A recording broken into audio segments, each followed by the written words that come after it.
పాపం కవితక్క పరిస్థితి అయితే జర చెప్ప రాకుండానే ఉన్నదుల్లో మళ్ళీ అలా నాయన కేసీఆర్ సార్ పోయి అరుచుకున్నది లేదు ఎట్లునో బిడ్డ అని చెప్పి తెలుసుకున్నది లేదు అలా మొత్తం మీద అయితే సిబిఐ కస్టడీ అయిపోయినాక కోర్టులో హాజరుపరిచింది మళ్ళా మరి కోర్టు ఏం తీర్పు ఇచ్చిందో ఒకసారి చూడుండ్రి పాపం ఎమ్మెల్సీ కవితక్కకైతే ఏ దారి లేకుండా పోయిందుల్లో లిక్కర్ స్కామ్ కేసులో అరెస్ట్ అయిన విషయం మనందరికీ ఎరికే సిబిఐ 3 దినాలు విచారణ చేసినాక ఇలా కోర్టులో హాజరుపరిచింది కవితక్కను బీజేపీ కస్టడీ బయట బీజేపీ వాళ్ళు మాట్లాడేది లోపల సిబిఐ వాళ్ళు కూడా అడుగుతున్నారు 2 నెలల నుంచి నథింగ్ న్యూ అగ్గో ఇన్నర్ గదుల్లో ఊకే అడిగిన ముచ్చట్నే అడుగుతున్నారు అనబట్టే ఎమ్మెల్సీ కవితక్క అటెనక కోర్టు ఏం తీర్పిచ్చిందంటే 14 దినాలు కస్టడీ కావాలని చెప్పి సిబిఐ కోరిందుల్లో 14 దినాలు కాదు 9 దినాలు పర్మిషన్ ఇస్తున్నామని కోర్టు తీర్పునిచ్చింది మళ్ళా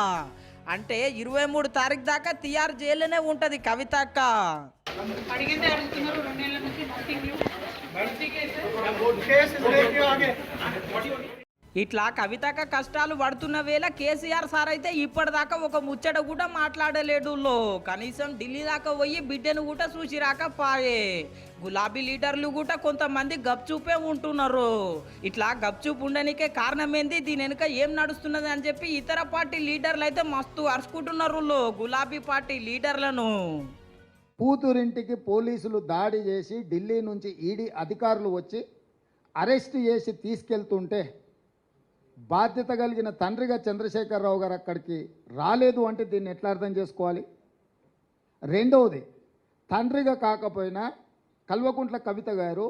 శాసనమండలి సభ్యురాలు టీఆర్ఎస్ పార్టీ నాయకురాలు పార్టీ అధ్యక్షుడిగా శాసనమండలి సభ్యురాలని అరెస్టు చేస్తుంటే అక్కడికి రావాలి అక్కడికి వచ్చే అధికారులను వివరాలు అడగాలన్న సంగతి చంద్రశేఖరరావు గారికి తెలియదా పోనీ ఇప్పటి వరకు కూడా చంద్రశేఖరరావు గారు అరెస్టును ఖండించలేదు అరెస్ట్ ఎందుకు జరిగిందో తన పార్టీ శాసనమండలి సభ్యురాలను ఎందుకు అరెస్టు చేసిండ్రో ఇంతవరకు తెలంగాణ ప్రజలకు వివరణ ఇవ్వలేదు చంద్రశేఖరరావు గారి మౌనము ఏ రకంగా అర్థం చేసుకోవచ్చు